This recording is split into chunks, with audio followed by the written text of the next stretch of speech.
Bom, quero dar um bom dia, né, a todos vocês, todos e todas vocês, não é? Sejam bem-vindos, então, a mais uma atividade do Congresso Mineiro de Psicologia, Laicidade, Espiritualidade, Religião e Outros Saberes Tradicionais. Nós estamos, então, nesse GT6, que se dispõe a discutir a interface entre psicologia e espiritualidade, objetivando, então, tratar dessa relação, né, entre a psicologia enquanto ciência em profissão mesmo e a espiritualidade humana, envolvendo, então, uma perspectiva de compreender este conceito mesmo, de como que a esfera da espiritualidade, da dimensão espiritual, ela vai atravessar, né, as subjetividades e a nossa prática dentro da psicologia, seja dentro da psicologia clínica, social e outras áreas. Então, mas eu gostaria só de enfatizar nesse início, né, que eu acho que é importante, que nesse atravessamento, que independente, né, do eixo epistemológico de cada corrente teórica que orienta as práticas da psicologia, né, nós psicólogos, então, né, e as pessoas, e os profissionais também das ciências humanas, não é? Em geral, nós somos chamados, né, a dar uma resposta ao sujeito que constitutivamente a gente pode entender que ele é psicoespiritual. Portanto, é um sujeito que também é ativo e que, ao ser lançado no mundo, né, ele já recebe um mundo que é predado com toda uma herança histórica, cultural, religiosa, um mundo que é habitado por vários horizontes, de várias perspectivas. E ali ele vai construindo a sua realidade subjetiva nas suas experiências, nas relações intersubjetivas, e essas são contornadas mesmo por um mundo que é espiritual, cultural, um mundo que é espiritual, religioso e que é plural. Então, nós temos muitos horizontes. Então, isso significa que a vida psíquica, né, ela é uma vida que é aberta à existência, ela é ativa. Ela que é objeto da psicologia e do nosso trabalho com o sujeito humano, ela é inseparável da vida ativa, que eu chamo vida ativa, a vida espiritual. Aqui depois eu posso falar mais um pouco sobre isso. Então, e ela é atravessada por essa realidade, então, da vida ativa e constitutivamente aberta à existência, à alteridade, ao mundo, que é o mundo do espírito e que abarca valores constitutivos, cognoscitivos, estéticos, morais, éticos e religiosos. Então, embora haja uma diversidade, né, existe essa busca que é de todo ser humano por respostas para o sentido da sua existência, para as questões que atravessam e que se colocam diante de sua vida, os acontecimentos e experiências por ele vivido. Então, existe essa busca do ser humano por essas respostas, podendo buscar encontrar essa resposta na vivência da espiritualidade, seja ela religiosa ou em outras formas, não é? Então, eu quero convidar todos os participantes, né, que estão aqui conosco, a receber esses autores dos nossos trabalhos. Nós iremos apresentando um a cada momento da comunicação. Cada um, então, vai ter 10 minutos de exposição, tá? Eu acho que durante a exposição do tema de cada um dos autores, vocês já podem ir escrevendo as perguntas no chat, elas só vão ser debatidas e respondidas no final de todas as apresentações. Mas para que vocês não se esqueçam, né, e não contemplem só a última pessoa que vai apresentar, vocês já podem ir escrevendo as perguntas aqui no chat, tá bom? Este estudo, né, ele parte de um recorte, então, da minha pesquisa psicológico-fenomenológica em pós-doutorado, sob a orientação do professor Dr. Tomi Akira Goto, na Universidade Federal de Uberlândia, tendo como instrumento de intervenção o processo psicoterapêutico do método ADI-TIP. Metodologia possibilitadora do acesso às vivências psíquicas e espirituais e experiências originárias e motivadas no processo de autoformação. Tanto aquelas que conduzem a pessoa a estar em si mesma em congruência com sua pessoalidade, quanto aquelas correlacionadas aos sofrimentos que ocorrem nas experiências intersubjetivas. Examinamos aqui o fenômeno da transmissão psíquica, espiritual, cultural, entre gerações no processo de autoformação.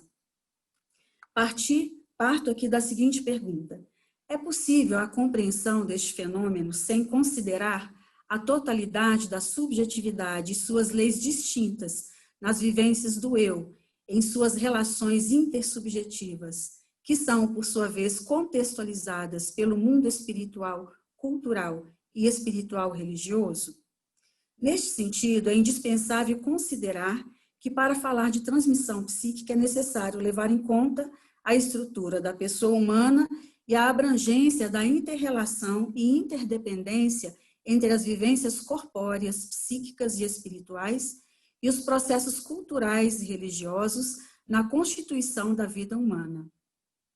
Mas, para isso, é imprescindível partir de um conhecimento epistemológico rigoroso, capaz de definir o que é o psíquico, os tipos de vivências psíquicas próprias deste fenômeno e as leis que o regem. Ao inaugurar a fenomenologia, Russell estabeleceu o projeto de uma psicologia fenomenológica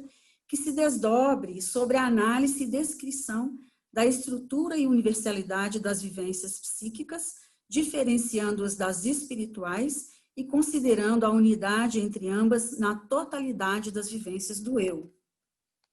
Realizamos uma pesquisa psicológico-fenomenológica, tendo então como objetivo, a partir da análise da experiência e de seus significados, chegar às vivências psíquicas específicas em interdependência com as espirituais no processo de transmissibilidade, apropriação e transformação dos conteúdos compartilhados, como se manifesta na prática psicoterapêutica do método DEITIP. Na determinação da estrutura geral de significados psicológicos dados às vivências originárias vividas no processo de autoconfiguração, evidenciou que as vivências são preenchidas de significados mediante acontecimentos cujos conteúdos de sentido dotados de valor são apresentados à vida psíquica passiva e ativa espírito e apropriados e significados de modo pessoal, tanto aqueles conteúdos que são construtivos quanto os destrutivos. Identificamos nas apropriações de conteúdos destrutivos rupturas e distorções de sentidos que são considerados fundantes e correspondentes às necessidades psíquicas, espirituais e existenciais e que são essenciais para as relações interhumanas, interculturais e intercomunitárias, como a experiência de amar e ser amado, a experiência da confiança, do pertencimento, do reconhecimento e respeito à singularidade, da liberdade e do sentido de vida. Tais rupturas e distorções de sentidos alteraram e limitaram a autopercepção, a percepção do outro e a percepção do mundo. Identificamos as seguintes vivências psíquicas no fenômeno transgeracional: da generatividade, distinguindo os diferentes modos de apropriação, da empatia e intersubjetividade na transmissibilidade e constituição da vida psíquica, do eu psíquico e espiritual e suas leis no processo da autoconfiguração, de uma memória não consciente e pré-reflexiva de um mundo predado. O fenômeno da transmissão psicocultural e espiritual entre gerações se revelou como matriz de sentidos no processo de autoformação, abrangendo a estrutura do ser humano, corpo vivo, psique e espírito e suas leis, e a intersubjetividade como condição fundante da vida psíquica que se manifesta aberta à exterioridade, tendo como finalidade o mundo e a vida espiritual. O eu que vivencia este fenômeno é composto em sua totalidade do eu que é constituído em unidade pela subjetividade psicológica, esfera passiva, regida por leis causais do tipo qualitativo, pela subjetividade transcendental, Russell, ou espiritual, Stein, o eu que é sujeito ativo e autoconstituinte, constitutivo de intelecto, propósito, vontade e atos livres, regido por leis motivacionais ou espirituais que despertam a aspiração, o querer e a decisão. O centro da estrutura da pessoa se distingue com um eu pessoal que se exprime como princípio formador e que prescreve um modo singular à autoconfiguração. A unidade entre o eu psíquico e espiritual elucida que a vida psíquica abrange um conjunto de experiências que vão desde os estados não espirituais até respostas afetivas de alto nível espiritual, por serem uma resposta valorativa às provocações do mundo cultural, mundo humano, mundo religioso. A coexistência das leis da subjetividade demonstra a possibilidade do eu espiritual distanciar-se e agir sobre a realidade psíquica e de uma causalidade como efeito do querer e do livre realizar. Deste modo, aquilo que se repete de geração em geração não pode ser considerado e reduzido ao psicofísico e suas leis, como sendo apenas o resultado de uma determinação psíquica, questão que eleva à identificação e repetição da herança ao status de atos livres ou atos espirituais. A transmissibilidade ocorre, então, por meio da vivência intersubjetiva, sendo a intersubjetividade uma relação fundante da vida psíquica, uma vez que a intencionalidade na vida da psique se desvela como condição psicológica humana e que a necessidade do outro é uma exigência para sua constituição. O ato empático aqui se exprime, então, como a sede e o princípio vital da intersubjetividade, da vida compartilhada entre sujeitos e gerações, aquele que permite o reconhecimento de si e da alteridade, evidenciando questões que remetem às condutas nas relações intersubjetivas e que expõem uma fundamentação empática do campo ético. A empatia, conforme explicita Stein, se revela como o caminho vivido para o outro e também para o transcendente, na busca de respostas às questões existenciais, como a busca de sentido. Assim, a vida psíquica se mostra contextualizada e carrega consigo a exterioridade em sua historicidade e uma narrativa de um horizonte familiar, cultural e religioso que é sempre compartilhado. Processo que possui diferentes modos de apropriação em cada etapa da vida humana e exibe o a priori da intencionalidade na continuidade de passado e tradições, na cadeia de gerações, na atividade espiritual, cultural e espiritual religiosa, expondo um elo geracional entre os processos psíquicos e os processos socioculturais. A constituição generativa se inicia desde a vida intrauterina e segue até a vida adulta em diferentes modos de apropriações, exibindo o nexo entre natureza e cultura e religiosidade na formação da pessoa. Assim, percebemos como o processo de apropriação da matéria psíquica intrafamiliar, espiritual, cultural e espiritual religiosa se inicia por meio do corpo, ainda na carne materna, como fala Russell. Etapa na qual existe um pré-eu que é presenteado com uma massa hereditária, que por sua vez é apropriada de um modo pré-reflexivo e segue o seu curso em outros modos de apropriação do eu psíquico e, por fim, do despertar da consciência reflexiva, da consciência de si, do eu transcendental, momento no qual o ato empático se torna a sede do compartilhamento do mundo humano, mundo cultural e religioso. Os conteúdos compartilhados e apropriados nas experiências vividas permanecem retidos, retenção, em outro nível de apreensão da consciência inconsciente e, como realça Russell,